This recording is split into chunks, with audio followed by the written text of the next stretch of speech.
Welcome to the bold analysis.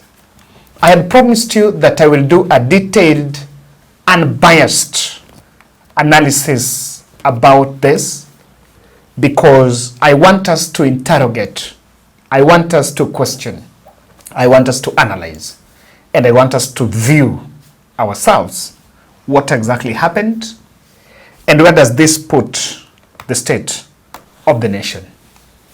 But let me start here. I have seen some armchair journalists, some people some bloggers who've never gone to the street to cover even an event.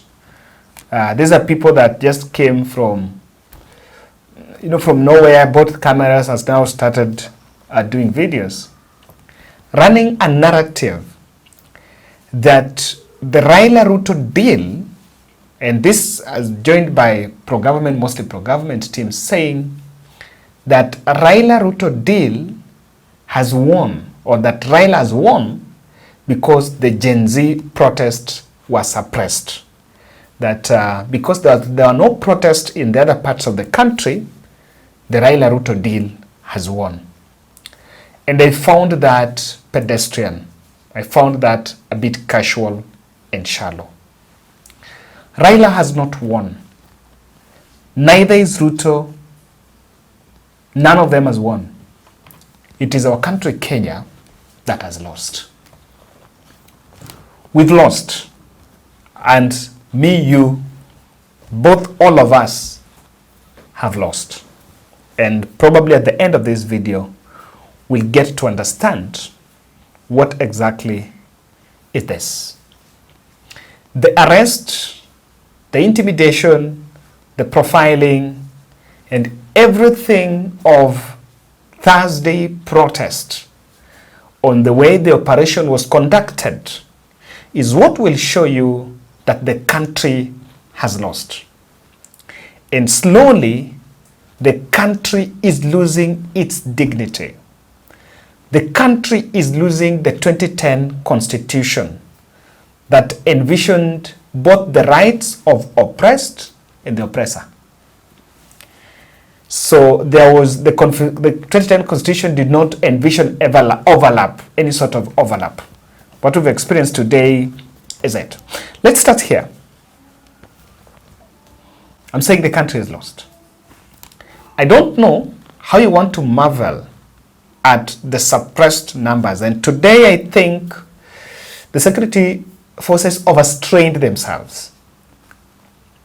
Because even looking at the numbers that were in CBD, and they had erected roadblocks at all the entry points in the city, there was no reason to overstrain by such acts, use of excessive force in town, because the number in town was less, they were more organized, and I could not see the threat profile. I analyzed and I shared videos of seeing unarmed just protesters there. In fact, someone may convince me, may want to convince me whether, and I saw Pauline Njoroge and some bloggers saying that the moment for Kenya, the moment that protesters will get to State House had passed. That was on June 25th. The pockets of young people and people that were in town, the CBD today, is not a number that will convince me that would march to State House. That was a very small number. The strength was a very small number. And I think the operation, the people behind the Nairobi operation are now overinterpreting the hashtag Ruto must go. I said Ruto must go. No one was never going to remove Ruto from power if you are carrying a flag and a handkerchief and a bottle of water. That was never going to happen. But intentionally, they have taken it. Kenya has lost. Why? Because of these four grounds. Thursday witnessed a sheer scheme to profile the journalists. And you can see some of these videos. Some of these videos that were captured, that the security officers were targeting the journalists. And I will tell you why. If you do live coverage, if you do some live coverage, a tear gas canister will be thrown your way. I think even Larry Madowo was saying, there were quite a number that were being targeted and were not allowed. And in fact, the country Kenya had a freedom of expression and freedom of media. Nowadays, there is a video I saw where just a security guy was standing and holding his phone, just taking video of what's happening. He was clobbered, and the security officers there left him there. They didn't even bother to even take him where he would get some medical attention, and had to take the intervention of good Samaritans around that place to take them. I saw incidences where journalists who are putting on press gears, carrying cameras, with the notebook and the pen, the camera, is beaten by police in the line of duty. And, I know that they are normally freelancers who maybe do not have all that. But you will agree with me that there were instances that you can see where someone has, and you can identify, the police can identify even without question, but the sheer scheme to profile. If you ask me, the security team, they did not want even the journalists there. The country has lost. Then the second bit is the business people that were harassed and even chased. There is another video where someone in his stall, the security officers even went to his stall, Kanza Kurusha Genarungu. You said there was nowhere that the state told business people and those who do their businesses in town not to go to town. But they also wanted the service provider to be shut because that's where these people would retreat and re-energize. So they wanted all the shops in town to be closed so that whenever they are chasing the protesters here and there, the protesters will not get buffer zones. Because some of those business premises were the buffer zone for some, for Kenyans, whenever they are cornered by the security forces. Look at this one here. Abled differently.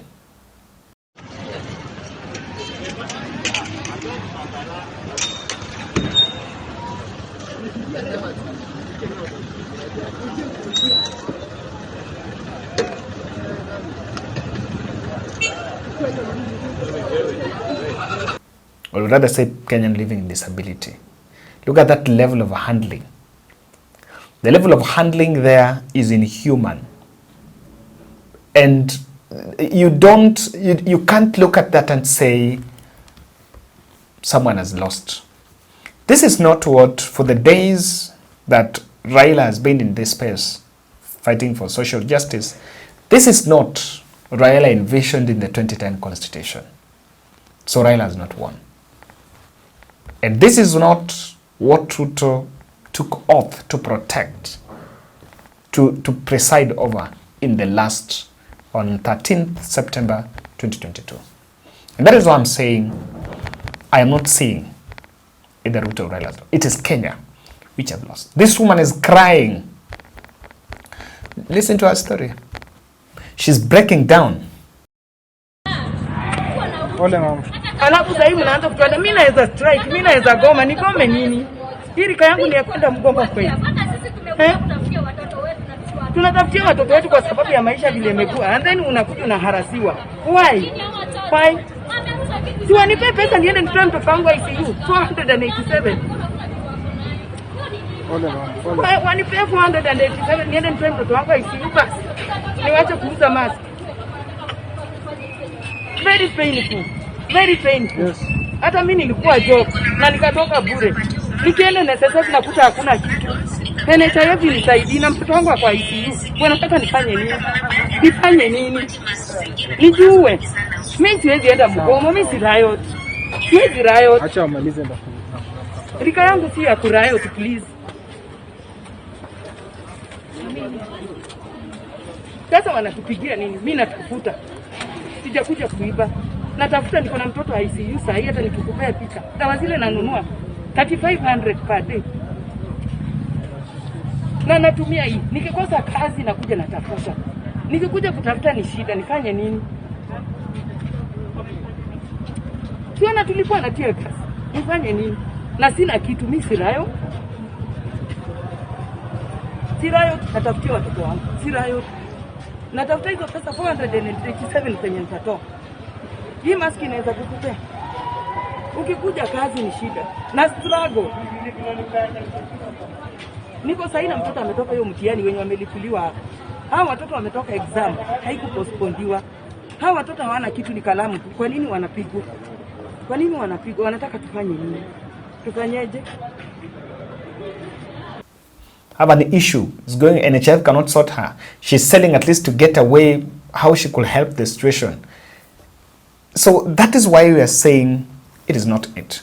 But I want to tell you something that happened. And unfortunately, this is what must be well understood. First, look at, I've seen people trivializing this video of Marco Ure Caswell running away from them. But maybe people have just seen this one here. This video, of course, was being profiled. And look at how it was being sought after. There are two videos. After this, this was the time that he was running. And I see people saying, you know, trying to trivialize and say, there is nothing funny about that video, if you ask me. Because one thing that I think writers have realized is whenever you are cornered, you must make sure that your arrest attracts attention.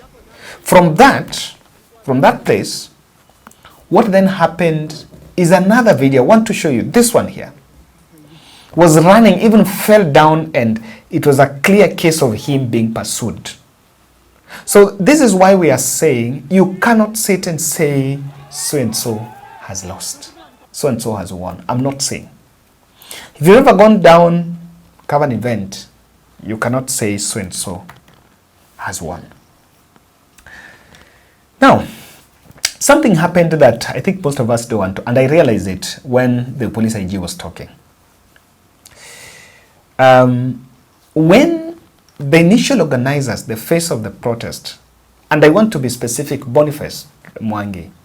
When Boniface Mwangi was in the picture, he had the connection, he had the courage, and I think he had the power to go and book and notify the police through email and every means.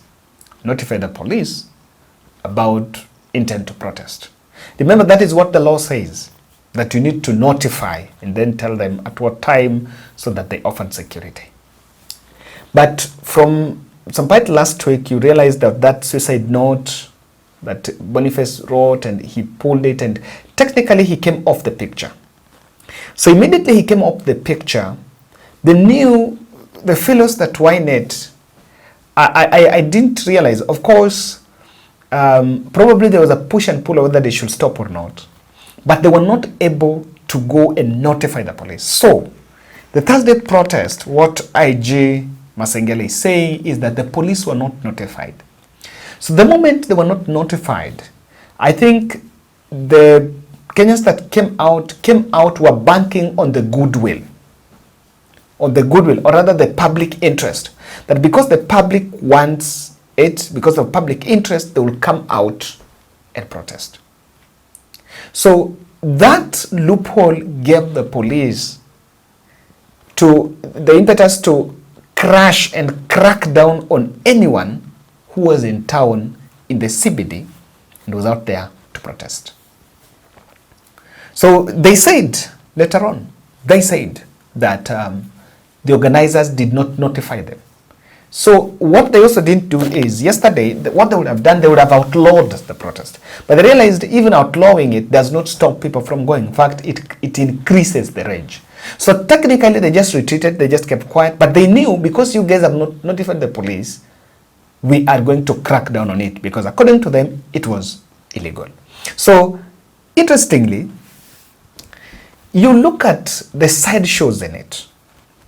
I've listened to the acting police IG, Gilbert Masengeli, saying, of course, Jim Wanjigi was in the street, and then by evening, the police went to his residence and captured some things. And Masengeli is saying, from one vehicle, Prado, they found 4 tear gas canisters, 2 Motorola gadgets, 7 chargers, and 1 mobile phone at Jim Wanjigi's home in Muthaiga.